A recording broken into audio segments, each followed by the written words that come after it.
Today it is cold and rainy, which is not very common in Mexico, but it just happens to be how the weather is today.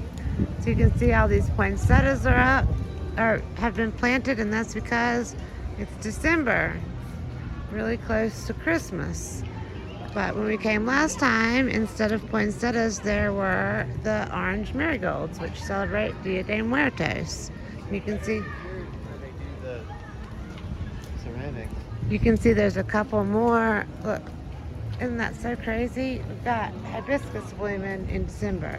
But you can see there are a couple of the marigolds left. They've changed them all over to poinsettias.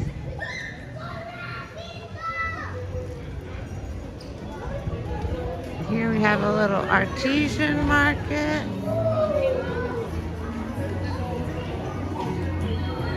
We'll get us some soup.